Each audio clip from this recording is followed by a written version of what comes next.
गर्भगृह के कपाट के आसपास सांपों की सबसे ज्यादा हलचल दिखी।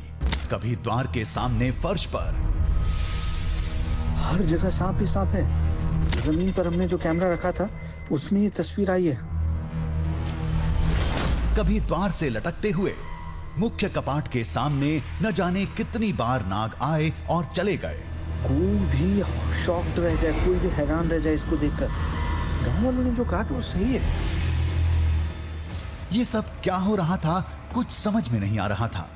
इनमें से कोई भी अंदर नहीं जा रहा था। सब चौखट को छूते और आगे बढ़ जाते।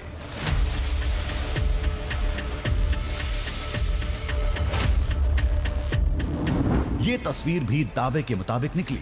रात 12 बजे से सांपों का मंदिर में आना शुरू हुआ और कुछ ही देर में कोना कोना नागों से भर गया। हर जगह सांप ही सांप है। वाकई कोई भी शॉक्ड रह जाए, कोई भी हैरान रह जाए इसको देखकर।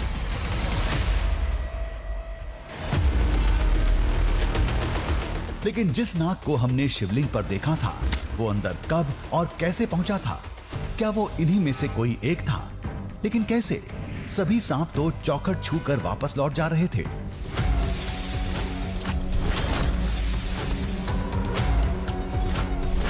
लेकिन एक मिनट, एक नाग था जो रेंगते हुए आया और चुपचाप गर्भगृह में चला गया। शायद ये वही शिवलिंग वाला सांप था।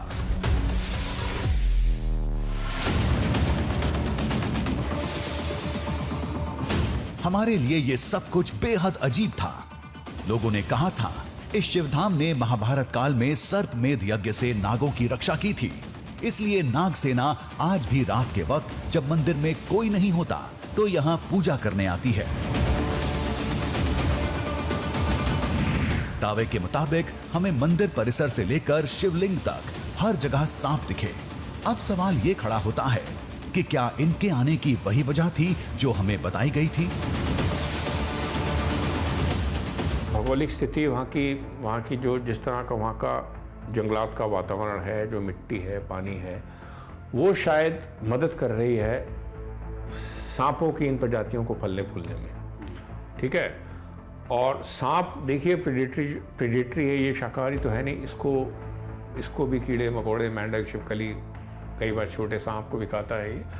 तो ये भी हो सकता है कि वहाँ पर इसका जो प्रे बेस है, जो इसका शिकार है, वो बहुतायत में मिलता हो।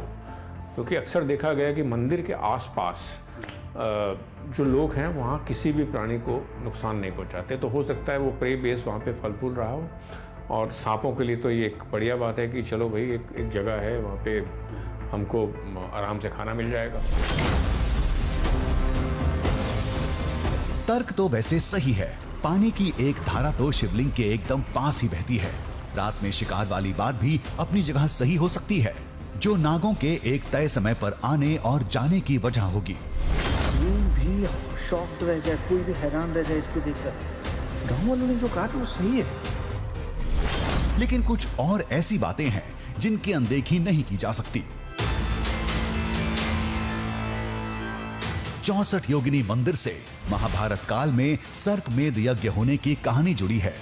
वहीं पास में कुरुवंश के 8 गांव और पांडवों का ननिहाल है। और इन सब के बीच में ये धाम जहां नागों के आने का दावा किया जाता है। अगर ये सब महज इत्तेफाक है तो ये इत्तेफाक ही असली दृश्यम है। हर जगह सांप ही सांप है।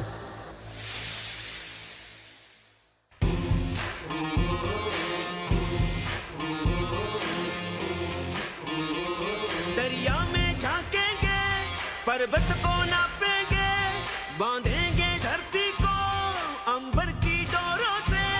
सूरज के चेहरे से पर्दा हटाना है, तूफान आंधी को भी अब चीर के जाना है।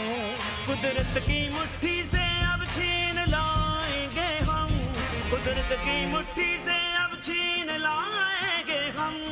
दृश्यम दृश्यम दृश्यम दृश्यम दृश्यम दृश्यम